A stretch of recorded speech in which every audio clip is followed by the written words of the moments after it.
And again, I just sit there and think to myself, my God, is that what's happened to us?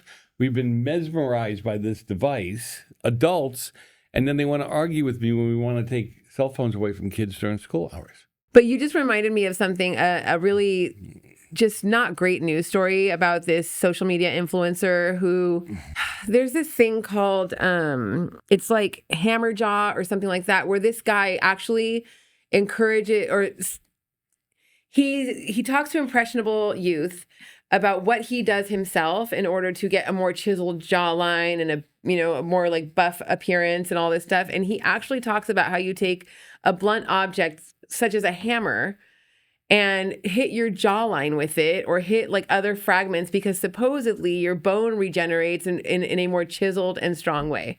He needs psychiatric care. Well, and here's the thing is that I think he has some girlfriend who's a 17-year-old girlfriend. He injects her with like fillers and like all this stuff. It's just so disgusting. He talks about how you need to be attractive in order to make it in life, and that if you're not attractive by a certain age, you're never going to be attractive. And it is so disgusting.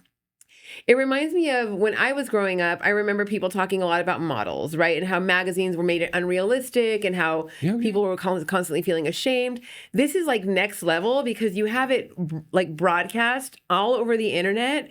And this guy has a lot of subscribers. There are kids that are actually, and remember that we live in a generation where kids can be influenced to eat Tide.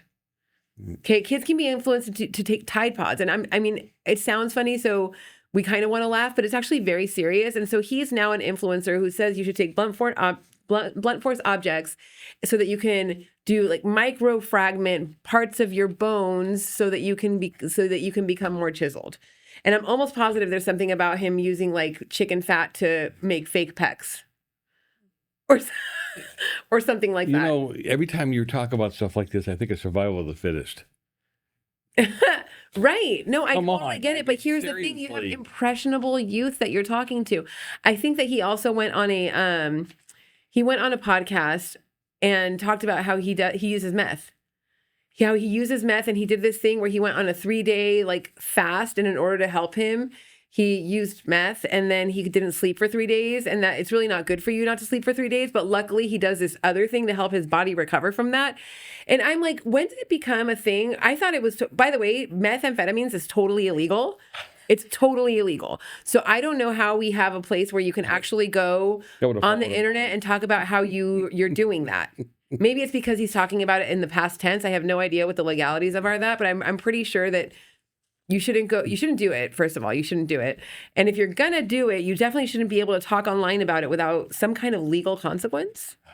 God. I mean, Well, he could have said, look, I was just doing it for, publicity. It's still illegal. Right. But no, he could say, I didn't really do it. I just said it for publicity reasons. That's not illegal. It's not, I guess it's not illegal to lie about, I guess it's not illegal to lie about it. It's not illegal to lie, obviously. I mean, I don't think he's lying.